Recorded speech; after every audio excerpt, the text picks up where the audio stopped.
ഇന്ന് നമുക്കൊരു Arabic rice ഉണ്ടാക്കാം കേട്ടോ. ഫലസ്തീനിയൻ മക്ലൂബയാണ് ഞാൻ ഇന്ന് ട്രൈ ആക്കിയിട്ടുണ്ടായിരുന്നത്. സംഭവം അടിപൊളി ടേസ്റ്റാണ്, നല്ല ഫ്ലേവർഫുൾ ആയിട്ടുള്ള റൈസും മൊത്തത്തിൽ അടിപൊളിയാണ് കേട്ടോ.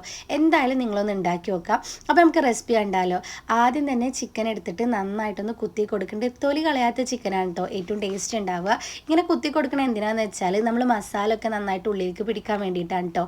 ഇത് പുഴുങ്ങിയതിന് ശേഷം കുക്കിങ് ചെയ്യാം, നമുക്ക് പുഴുങ്ങിയിട്ട് പൊരിച്ചിട്ടും ഉണ്ടാക്കാം കേട്ടോ. അപ്പോൾ ഞാനിന്ന് ചെയ്യണത് എന്താണെന്ന് വെച്ചാൽ കുറച്ച് Arabic masala, garam masala, Maggi cube, ആവശ്യത്തിനുള്ള ഉപ്പും ക്യാപ്സിക്കും പാടെ ഇട്ട് കൊടുത്തിട്ട് നന്നായിട്ടൊന്ന് കുഴച്ചിട്ട് മാരിനേറ്റ് ചെയ്തിട്ട് കുറച്ച് നേരം വെച്ചു കിട്ടും. ഒരു മണിക്കൂറെങ്കിലും റെസ്റ്റ് ചെയ്യാൻ വെക്കണം.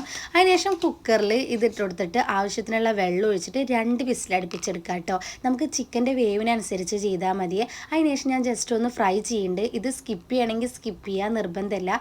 കുറച്ച് മുളക് പൊടിയും അതേപോലെ തന്നെ കുറച്ച് എണ്ണ, ചിക്കൻ മസാല ഒഴിച്ചിട്ട് ഒന്ന് മാരിനേറ്റ് ചെയ്തിട്ട് അപ്പുറം ജസ്റ്റ് ഒന്ന് ഫ്രൈ ചെയ്തെടുക്കുന്നുണ്ട് കേട്ടോ.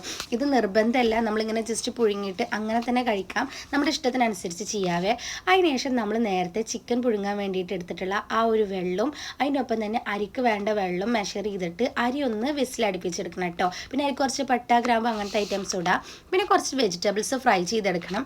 ഞാനിവിടെ ഉരുളൻകിഴങ്ങ്, വഴുതനങ്ങ, ഉള്ളി ഈ ഐറ്റംസ് ആണ് കേട്ടോ ഫ്രൈ ചെയ്തിട്ടുണ്ടായിരുന്നത്. നമുക്ക് ഇഷ്ടമുള്ള വെജിറ്റബിൾസ് എടുക്കുക. എന്നിട്ട് നമുക്കിങ്ങനെ കറക്റ്റ് ചെയ്തിട്ട് അറേഞ്ച് ചെയ്ത് വെച്ച് കൊടുത്തതിന് ശേഷം അതിൻ്റെ മുകളിലായിട്ട് ചിക്കൻ വെച്ച് കൊടുക്കുക. എന്നിട്ട് നമ്മൾ കുക്ക് ചെയ്ത് വെച്ചിട്ടുള്ള റൈസും കൂടി ഇട്ട് കൊടുത്തിട്ട് നമുക്കൊന്ന് ദം ചെയ്യണം കേട്ടോ.